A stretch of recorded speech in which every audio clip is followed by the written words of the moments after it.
Less effort? What effort would she like you to make less of? She doesn't reply. Can you give me an example? She remains silent. That shouldn't be too hard, right?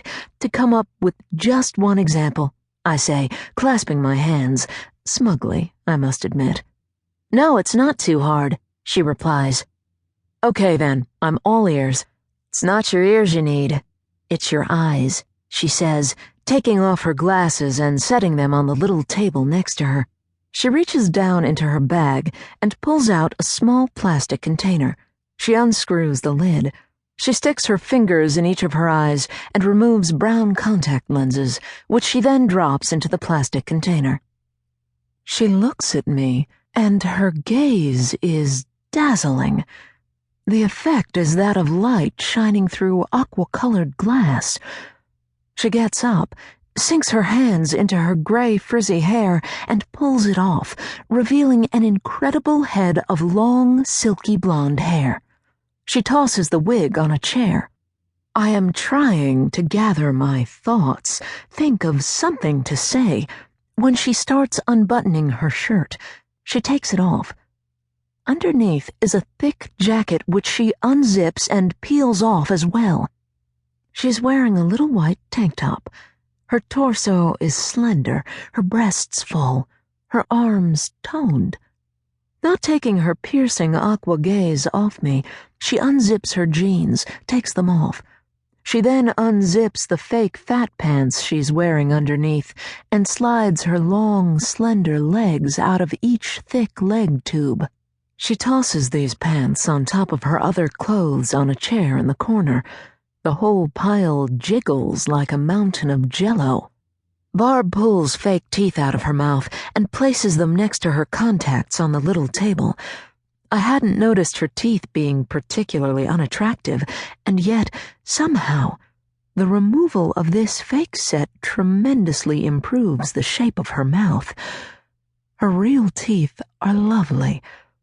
Framed by her beautiful hair and punctuated by her real teeth, her face is now noticeably exquisite. I need time, a few days maybe, to think. I feel put on the spot. My new patient is standing in my office in her underwear. Majestic. She's probably the most beautiful woman I've ever seen. She reminds me of one of those superheroes after removing their ordinary clothes. She is now ready for action. I almost expect her to open the window and fly out of my office.